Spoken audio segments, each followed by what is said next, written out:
Good morning, everyone. I'm Catherine Thompson and I head up the Cardiovascular Disease Prevention Programme in Public Health England. And I'm delighted to say that today I'm joined by Krista Stefafanidou, who is our Principal Behavioural Insights Advisor, and also Eleanor Wilkinson, who previously worked for Public Health England on the Digital Exemplar project. And they're going to be discussing the learnings from the discovery phase of work on the NHS Health Check Digital Exemplar. So we've got an hour today, and we're going to spend some of that time hearing from our speakers, and that will then be followed by a question and answer session where we can post any further queries that you've got that weren't covered off during the presentation. So I'm now going to hand over onto our speakers today. Thanks, Catherine and Eleanor here. Nice to see some familiar faces again and good to be back talking about NHS Health Check. So thanks for having us. Alicia, if we could just go to the second slide, that would be great. So we're going to just chat today about a piece of work that we started quite a few months ago now, but around the digital exemplar for the NHS Health Check, which I'm sure everyone on the line has read the report page to page already, but I think the main message we want to get across is while we're having a nice interactive discussion about it today, really encourage you to take that report and the top tips document following the session and spend some time looking at that and consider it for your local area. So it's unlikely I need to kind of start with why we need to do this, but just to set the scene, we all know on the line that there is an issue and we need to do more to prevent cardiovascular disease. We know that in England, it's causing 1 in 4 deaths, and worldwide, it is the leading cause of death. It's affecting us disproportionately. So if you're living in a deprived area in the country, you're 4 times more likely to die prematurely than you are in the most deprived. So we know there's an issue. We know it's costing a lot of money. So we know that that's both in the NHS, in healthcare, but also into the wider system as the kind of ongoing costs that go out into the community. And we've been told many times that there's a call to action for all of us. There's many different roles to play across the system and further into the community that need to happen. There's lots that needs to be done to improve the situation as we know it. And that includes Public Health England and the work that the team have been doing in terms of supporting local government to commission the service at local level to meet their population needs. So as part of our role in supporting that implementation, there's definitely more work to be done with regards to gathering that evidence and insight to support that improvement to services. So I'm going to ask for the next slide, which is slide 4, please. So here is the user journey of the NHS Health Check at a national level, I will add. So we completely appreciate that when this gets to different parts of the country, it's delivered in a very, very different way, and that's to support who you're delivering it to and who it's being delivered by. There's lots of different versions, and that's the kind of greatness of our programme, but also something that we need to reflect on as part of this learning, that things are being delivered in a very different way. So you'll be aware that this is a national risk reduction programme and the biggest of its kind that tackles 7 of the non-communicable risk factors that's really important for preventing cardiovascular disease. We're seeking to work with adults aged 40 to 74 without any existing conditions, and this is kind of the gold standard, shall we say. This is what the service would look like if it was done to the T. Again, appreciating that that's not always how it's delivered and where it's delivered. So we will go into that in more detail. So next slide, please, number 5.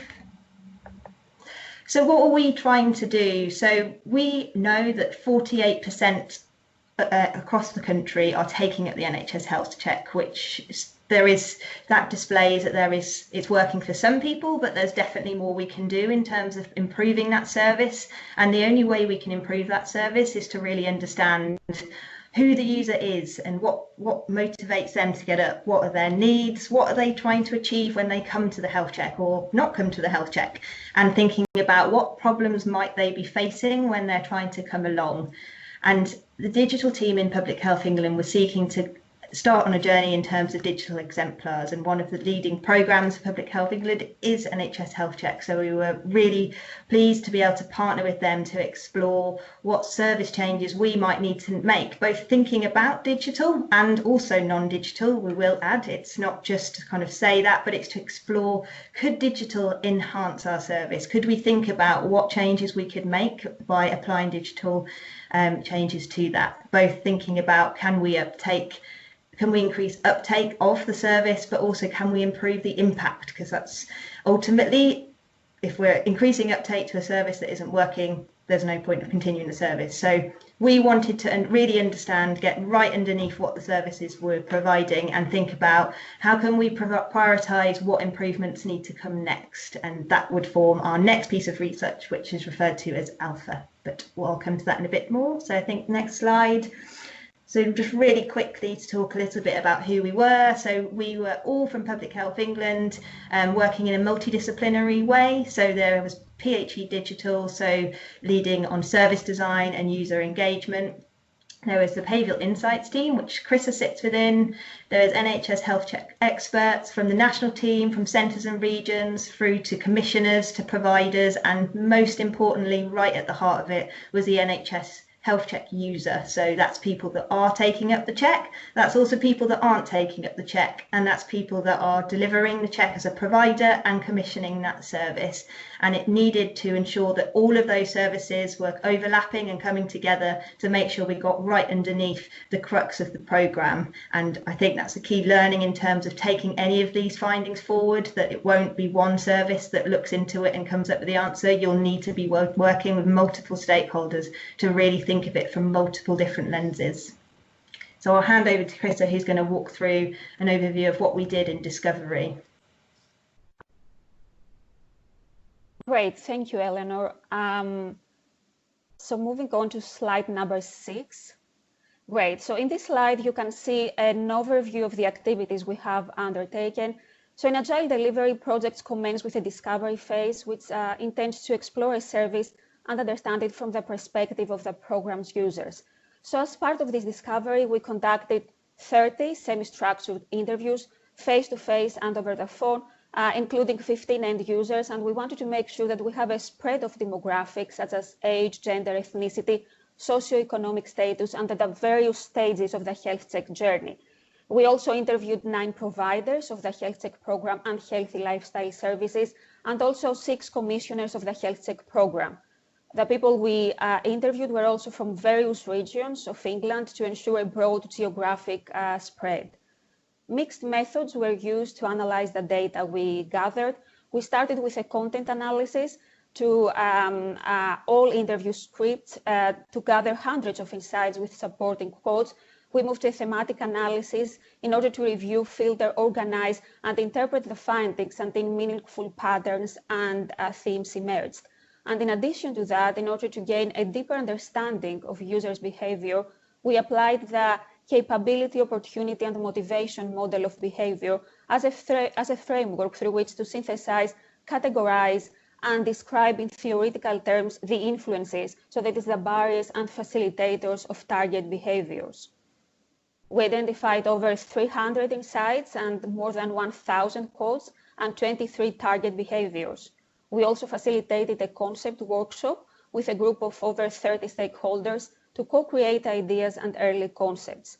We developed 5 end-user personas, a comprehensive list of 46 user needs, and a user journey depicting all actors and stages of the NHS Health Check care pathway. Finally, the insights from Discovery were further synthesized by the team into key areas of opportunity in order to identify where the alpha phase of research should focus. Next slide, that is slide number 7. So alongside this user research, UCL, Center for Behavioral Change, were commissioned to undertake a systematic literature review and behavioral diagnosis to actually strengthen the evidence on the NHS Health Check digital exemplar workstream. This work applied behavioral science theory across the NHS Health Check care pathway to understand the current barriers and facilitators faced by patients and healthcare professionals to engage with the NHS Health Check. This work has recently been published, so you can actually find it in BMC Public Health, And there will be a webinar on the 22nd of October to present the methods and findings in more detail. Next slide. Thank you. So insights here have been identified from the interviews with end users, commissioners and providers as part of the discovery phase, but also from the systematic literature review of 37 studies. We grouped these insights based on the user journey and the main elements of the health check service, starting from invitation through to check, and then to end users and how they would like to manage associated risk factors. Next slide, slide number 9. Thank you. So since 2013, over 14 million health check appointments have been offered. Throughout this research, it was identified that whilst over 90% of eligible people were invited in the first 5 years, end users and providers faced barriers in the process. The common challenge here for providers of the health check is to identify and invite eligible patients from records. One of the providers we interviewed highlighted that the main challenge here is due to the variance that exists in GP practice systems. So as you're developing your invites, consider how you invite eligible population in your local communities, and do consider multiple invitation methods, because previous research suggested that different methods of invitation, so either written, telephone, or opportunistic, appeal to different people. Also consider the use of primers and reminder text messages to remind patients to book an appointment, and computer prompts to clinical staff to remind them to invite eligible patients. Consider also the use of social norms, so the feedback about peer behaviors, to engage GP surgeries to increase the number of invitations they take to the health check. Moving on to the next slide, slide number 10. So the attendance to health checks and what seems to influence people's decision to attend an NHS health check. First of all, timing and locations were perceived as not convenient by some participants, especially those people who work normal office hours and find it very difficult to go to an appointment and also hold on to a 9-to-5 job. So more flexibility in the appointment times could improve accessibility and also increase uptake. However, it's worth mentioning here that the most successful practices described a generally flexible, proactive approach to encouraging people to come for the tests that included early morning or extended opening hours. Also, social influences, such as having a family history of illness, and the emotional impact, such as the need to reduce anxiety after receiving a high-risk result and be reassured, act as a motivation to attend. Another interesting finding here is that end users were not really clear about what an NHS health check is and how it really differs from other kinds of health assessments or the routine checkup. End users discussed the importance of feeling as the NHS health check service is really relevant to them. Next slide. Moving on to healthcare professionals delivering the check. First of all, a number of commissioners mentioned the huge variation in the quantity and quality of health checks for each practice and the difficulties they are facing to do any quality assurance to these checks. Availability of resources, space and time to deliver that check were also perceived as important, with a number of providers highlighting that having 10 minutes consultation was considered too short to perform the risk assessment, give the patient-centered lifestyle advice, and fully explain any prescribed medication.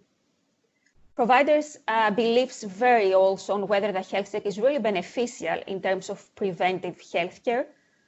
Similarly, their levels of optimism also vary about whether end users will actually change the behavior after their check, with a number of providers expressing the view that it's very difficult to get the people who received high-risk score to take on board the lifestyle changes to their diet and exercising. Providers also highlighted the need of digital tools and engaging materials that could be used to support the communication of risk within the check. Next slide. Providers also varied in their level of confidence to discuss and initiate behavioral change advice and support in patients. They discussed the need for more training in motivational interviewing, risk communication, and behavioral change advice. Finally, a wider, more holistic approach to changing people's behavior for a more healthy lifestyle in general was revealed as something that is kind of missing at the moment. So, taking account of patients' social context and appropriate message framing, as well as an enhanced focus on how to support an individual through behavioral change, are perceived as crucial. Next slide, slide number 13. Healthcare professionals expressed the importance of making referrals to external lifestyle advice to support patients through the behavioral change process. But they mentioned that there is a lack of availability of relevant services. There are difficulties with long waiting lists and budget cuts that cause the discontinuation of some services, and this all can hinder the onward referral. A number of providers also mentioned that follow-up is not really a compulsory step in the NHS Health Check. So the service is to invite them for the check, do the check, then obviously highlight any issues, offer them any help that they need, and then they consider their job done. The monitoring stops at that point. So these were the actual words of a provider we interviewed. So there is a lack of motivation, as you can tell, and resource for providers to evaluate outcomes. From the end user's perspective, our findings suggest that end users believe it is important to attend referral appointments regularly, and that those who believed treatment could reduce their cardiovascular disease risk attended more sessions. Next slide. Moving on to end users changing their cardiovascular disease risk-related behaviors. And here we have a number of interesting insights. First of all, it appears that the NHS Health Check can, in some cases, serve as a wake-up call to change end users' behavior. So a number of end users we interviewed mentioned that it did open their eyes up and made them aware of what problems are around. However, end users vary in their understanding of a cardiovascular disease risk following a check, and some are not really aware of the behaviors that can influence a cardiovascular disease risk. So, for example, one participant said that if I go out on a Saturday night, I'll have 10 pints. I don't see this as a risk of my health because I'm only having 10 pints a fortnight. So one must balance the other. Tailoring the test results and the lifestyle advice to people's personal situation was also perceived as important. So they really want to know what to do to minimize the risk. It's not the value of the risk. It's what they've got to do to keep it as low as possible, and what can they do within the realm of their own strength of character. Social influences like the support from family and friends was also reported by end users as a facilitator of behavioral change to reduce the risk of a cardiovascular disease. Also, in some interviews, participants discussed how different clinicians influenced the success of behavioral change interventions. Some thought that if the intervention was delivered by a GP, it would have a bigger influence on patients. Others argued that patients might be more open and engaged with interventions delivered by nurses and healthcare assistants due to the ease of the relationship. One member thought that patients would be more open in community settings rather than within their healthcare provider. Next slide. So patients' fatalistic beliefs about their health, that means holding the belief that there was nothing really they could do to change whether they would experience a cardiovascular event, was a barrier to change. People also showed reluctance to make changes to their lifestyle, noting that any guidance they were given was likely to be subject to change, stating, for example, that previous guidance about healthy eating suggesting that the consumption of eggs should be restricted, and then the reverse was promoted. End users reported that they were able to change the behavior to reduce CVD risk if changes were small and sustainable. For many participants, for example, making small and sustainable changes to their diet by consuming less salt and fat was achievable, as long as it did not cause too much disruption to their daily routines. Certain moments in an individual's life can trigger engagement or disengagement from lifestyle behavioral change. One participant we interviewed revealed that after 4 years of not smoking, a tragic loss in the family and the stress from that led to start smoking again. Finally, time and cost can act as barriers to end users changing behaviors, which directly influence cardiovascular disease risk. A number of patients, especially those from lower socioeconomic groups, encountered barriers in adopting healthy eating, citing the cost of eating fresh fruit and vegetables. However, it's worth mentioning here that a number of health professionals did not view social and material factors as real impediments to lifestyle changes. Moving on to slide number 16. And here we have very limited evidence, and that was because we conducted our research in 2018, and we focused on participants who have been invited and attended a check the last 6 months. But our findings revealed that people's intention, people actually intend to attend a repeat check, which is very encouraging. Moving on to next slide, slide number 17. So time and resources to manage providers' contracts were both identified as barriers from commissioners, stating that they don't have the time and resources that are required to be able to do that efficiently. Whilst national guidance to support contracts is available, our research suggests that there are varying levels of awareness and understanding of guidance. Continued efforts to improve commissioner and provider awareness of the national program standards and best practice guidance would be really beneficial here. Next slide.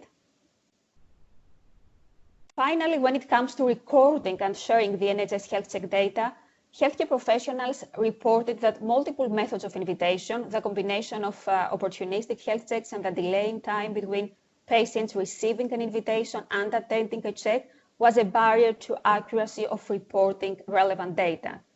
In addition to that, different primary care IT systems, also the need to preserve patient confidentiality, create a barrier to sharing data, for example, between GP practices and commissioners and community NHS Health Check providers. Also, some end users have raised some concerns over the protection and use of their data. Next slide. So to summarize here, through this discovery phase, we identified 28 insights reflecting the current barriers and facilitators faced by end users, providers, and commissioners to engage with the NHS Health Check. This evidence was reviewed and assessed against a number of criteria to identify the areas for prioritization as part of a digital alpha. You can access the full report on the NHS Health Check website, and there is also a top tips document which summarizes the key learnings from the literature review. It's important to emphasize here that further research is required as part of a digital alpha and beta phase to determine how these findings can be translated into meaningful digital interventions to support improvements of the program. And now Eleanor will walk you through the prioritization process and the key areas of opportunity for the alpha phase. Thanks, Carissa. If we just go to the next slide, really great to go through all of the detailed findings there. And as Carissa mentioned, you can find lots more information behind where they've come from in the report and in the webinar that is coming up in a few weeks' time. We thought it would be really helpful because very aware that we are at a very interesting time in the NHS Health Check journey where people are starting to think about how can they perhaps apply some of this thinking and think about how they could make tweaks to services to support what's going on around us. So we thought it would be really useful to share the methodology for how we prioritise this research for an alpha. We didn't get to take this to alpha because of various things that we won't go into on this webinar, but it's really important that we share how we did prioritise so that if you're thinking about making changes to your services locally, you may take this methodology and use it to do so, but also to think through if you're thinking about digital, there's lots of things to think about as you go through. So if you could just go to the next slide, please. So number 22 for those not following on the line. So the 16 design opportunities that we established from the research that Carissa has just presented to us, and the main part of that is that digital is likely to offer I say a solution, but not the silver bullet solution. It's likely to help with a lot of the things that she's just alluded to as part of this research. But before we jump to digital being the solution, there's a lot of the work that needs to go on before that, and that was set into 5 different themes. So there's work to do around the data flow. Importantly, it needs to be connected across the full journey. We need to think about the perception of the NHS Health Check. How are people valuing that service before we put lots of money and energy into a digital solution for that? Behaviour change, we need to think about how can we use behaviour change on a digital solution. So there's some questions beneath there about what we need to think about before we ensure that behaviour change is effective in a digital solution. We need to really consider providers and their needs and how they would be supported to use a digital solution, but also how can commissioners be supported, because it's a very different, we'd be thinking about things in a very different way, and that might not fit with the kind of roles that they're playing across loads of different areas in cross health improvement and not just cardiovascular disease. So I will leave you to look at those in your own time, and I'll just ask to go to the next slide, slide 23, just to quickly touch on how we prioritise those 16 areas to think about what we would prioritise for Alpha. And again, this is a national lens. So if you're looking at this in a local lens, you may find that there's a different priority for your population. You may find that there's something more nuanced that you want to do first. It doesn't mean that this is the be all and end all, is kind of the point we want to make, but this is what we looked at. So across the 16 areas, we looked at what is the risk of not carrying this out. We looked at how much is this going to benefit users, and I mentioned at the start the user is somebody that is or isn't taking up the health check. That is the provider or the commissioner as well. So what are the benefits that are coming from us looking into that area? Is it affordable? Are we going to throw a lot of money at one thing that might not be fitting within our budgets and our timescales within local government or at national level? How difficult and how long is it going to take us to do this? If we invest time, energy and money in something that's going to take us 5 years to achieve, we all know how quickly things move on and how fast things change. Is it worth the time and investment to focus on one certain area? How are we going to measure that success? How are we going to stand up and do a webinar on what we did and what we did successfully? Is anyone else doing this? There's lots of providers, both public and private, that are looking into digital solutions. So we need to understand what they're doing and what they're achieving with those, and also consider what can we build on that's already happening rather than duplicating stuff that's happening elsewhere. And we need to really understand, is digital the best way to solve this problem? I mentioned at the start, this 48% of the national population are taking up this service, which suggests that 48% of the population are engaging with this service in the right way. It doesn't mean it's 100% working for everyone, but there are people this is working for. So we can't just kind of remove the whole service and say digital is just going to change everything, because it's not for everyone. Completely appreciating that. So for us, in our national piece of work, we prioritised 3 areas, and that was around how are we supporting people to understand their results for themselves. So how are we communicating that effectively and making sure that they've really understood what that means for them and what the risk is associated with that. And supporting them to take an actionable first step. So how are we supporting them to prioritise something that they are likely to do first, rather than giving the whole heap of actions they need to take away and expecting them just to change everything at the first time. And there's a huge role that behaviour change has to play in what we are trying to deliver. So how are we delivering that in a sustainable way and something that they're going to take through to follow up to make sure that the impact of the service they're engaging with is actually something that they can sustain and take forward within their everyday lifestyle. So we will leave you with the report. There's a top tips document. Our methodology is here, and we look forward to a bit of a discussion now in a Q&A. But that's where we got to, and hope this is helpful as you take on your service changes at local level. But thanks, back to you, Catherine.